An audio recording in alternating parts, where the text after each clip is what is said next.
Earlier in the week, because I feel like this is pretty important actually. So I wanted to start with this actually. Earlier in the week, um, I, I had a poll out, right? And as you can see on your screen, if you can't see, then I'll read it. If you're not watching your screen and looking at chat, that's fine. But are you familiar with the term cat kahu? So there was about roughly 30 votes, 27, and 19% said yes, and 81% said no. So I wanted to lead with this because I think kind of how we see ourselves as cat parents is incredibly important. I think it's an important discussion to have also. I'll give a few seconds for chat to catch up here because I know there's obviously a little bit a delay with these lives sometimes.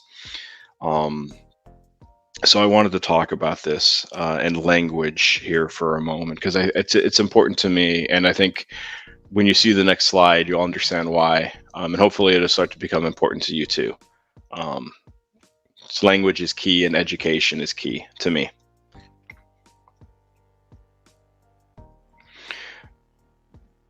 Okay, I think everybody saw this, and I think everybody heard me by now. So the reason I'm going to make myself bigger here. I wanted to ask this question because I think how, as a pet parent or a cat kahu, you see yourself is important.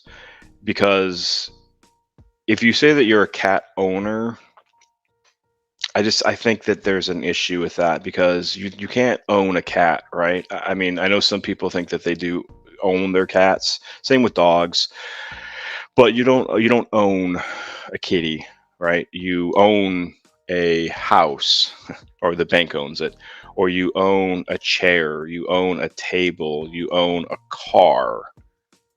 Um, Renee is saying that she's a cat mom. Cool. Uh, and this is definitely the truth, isn't it? That Sydney Cat owns you. So if anything, it's the opposite. We don't own cats, but they definitely own us for sure.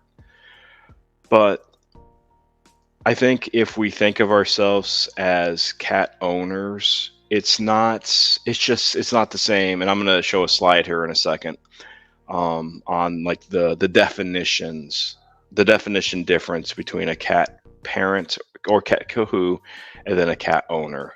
And then we'll get on to some of these topics. Yeah, definitely, Renee. It does make perfect sense that your cats own you. That does make perfect sense. You pay Pearl Jam a monthly fee. Nice. And I'm not going to hit on this too much. I'm not like going to, anybody who's listening to this, I'm not going to like hit people over their heads or anything like that. But I do think language is important, an important topic to talk about probably one time. Hello, Dirk. Thanks for popping in, friend. Hope you're doing well today. Wherever you're traveling at and wherever your place is at right now, I hope all is going well.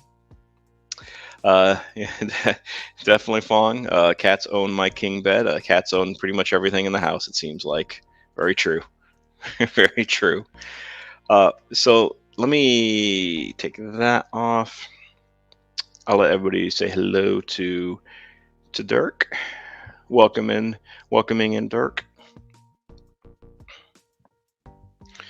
So this next slide here, and I'm going to make myself invisible again. So, and I'll read this, and you can read it also.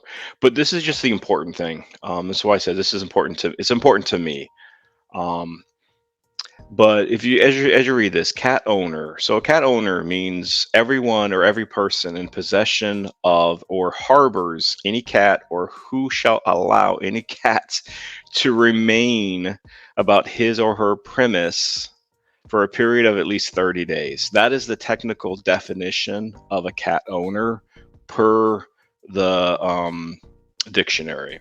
And that's also how most governments think of a cat owner. They have it as this because, unfortunately, hate to say this, but pretty much every government that I'm aware of, because I did research a little bit this during the week, at pretty much most governments, the big ones, like the big, big countries, they all think of cats as property. And and I'm going to make this small for a second. And I personally, I can't see a cat or a dog as personal property. It's not something that's like a personal property. It's not like a chair or a table. Chair or a table, they have no hearts, no lungs. They can't breathe. They can't feel. They're not conscious. They're not sentient beings. They're just, it's an inanimate object, a table, a chair, a video game system, a cell phone, right? That's something that you can own. You can't own an animal in this sense, but the governments think you can, and that's how they do their stuff.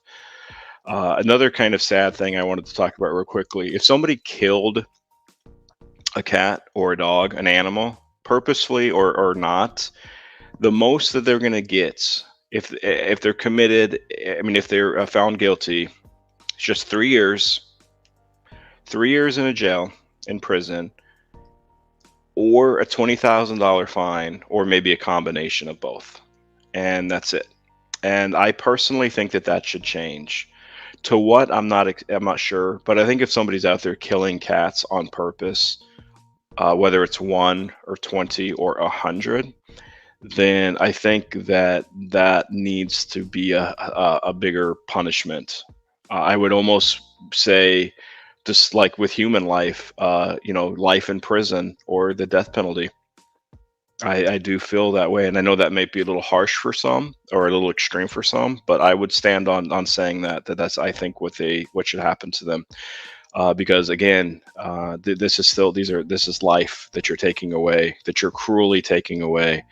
And I think probably most people know, maybe you don't, but there has been a proven connection between those who purposely hunt or kill animals, whether it's dogs, cats, fish, birds, whatever, squirrels, mice.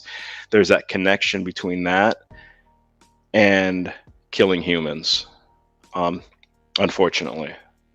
Hello there, Bert. Thanks for popping in, friend. I hope you're doing well today. So, anyways, I know this is kind of a difficult conversation. I think because it can make people a little bit uncomfortable talking about this a little bit, right? Cats, fluffy, cute, stuff like that. But this is something that I feel like needs to be discussed. Like I said, I'm not gonna talk about this for too long, but it is something that I do want to talk about. Uh, I just feel like that there should be some stiffer punishment if you're purposefully killing an animal, a dog, a cat. I just don't think that this should be tolerated in this country, but unfortunately it is, because our government feels like cats and dogs are personal property, and that's it. And that is a problem. So, saying all that, let me show this again.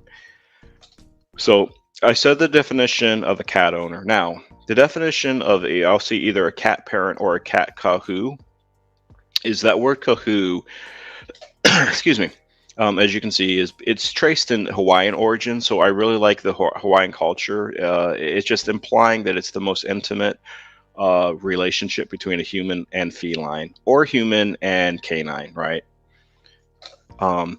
You are their guardian, you are their protector, you are their steward, and you are their advocate. There is more to it, but I couldn't squeeze everything in. And essentially, it's somebody that's entrusting the care of something that's precious, and you bear those responsibilities of their well-being. You bear the responsibilities of taking care of them. You bear their responsibilities of making sure that they're safe, that they're healthy, that they're being taken care of physically, mentally, emotionally. Hello, Bridezilla. Thank you for popping in, friend. I hope you're doing well here. So, anyways, that's kind of it for that. I don't want to harp on this too much or act like I'm, kind of lecturing this, but it's very important to me, to start to kind of change the language of how people see themselves, not as cat owners, but at the very least as a cat parent, a cat mom, a cat dad, or a cat kahu. It's vitally important to me to start to kind of change the mind and change the heart, and then we can start to advocate better for our feline friends and our feline family members. Let me put up what Jennifer has here. Hello, Burrito. Thank you for popping in, friend. Hope you're doing well. My daughter's neighbor, when she lived in North Carolina, shot one of her ferals with a BB gun, and he got a talking to. That's it. Luckily, after months of recovery, she is fine and now an indoor cat. Yeah, and Jennifer, just to pop off of that a little bit. Hello, Southern boys. Thank you for popping in, friend. Hope you're doing well today, Southern boys. Just talking about all things cat here. It is actually legal, and things might have changed, but as of at least when I was doing my research, as of a couple years ago, it is actually legal to shoot feral cats. There is no crime to it. There is no penalty to it. There is nothing. So a person could legally shoot feral cats, and there's no consequence whatsoever. That might have changed. I'm not sure how old some of this stuff is, but again, that's not living in a supposedly civilized society, right? That's just there's something wrong with that. It just is. Let me pop here what Renee says. All I'm going to say is if I catch anybody harming any of my cats in any way, that you will not be responsible for your actions. Yes, because you are their mother. I mean, you obviously didn't give birth to them, but you are their mother. Yeah, Bert, hopefully everything went well with Spine Ticks. Hope you had a good show with that. I might catch the replay sometime, but I have not yet. But I hope everything went well on Spine Ticks. I'm sure it did. I'm sure it did. I'm sure you had a good time. Yeah, Jennifer. Again, and you can double check on that too. Always do your own research, right? Because I could be wrong. I could be mistaken. That's the thing. That's the other thing I want to do with this is, if I'm wrong on something, then please put it in the chat and we will discuss it. And because I'm not perfect and I am not right on every single thing. So just double check if you want to and do your own research. It's always good to do your own research. All right. Welcome back, TL. Hope you have a good dinner there that you're making. All right. Okay, so that's it. That's kind of my PSA, my spiel announcement as far as cat parents and cat kahus and cat ownership. Jennifer is yeah, the police weren't so much help even with all the neighbors saying they saw him. Yeah, it doesn't matter because it's not a crime. Killing feral cats is not a crime across the country, unfortunately. Feral cats. I guess because they have no owner. But anyways, let's go on.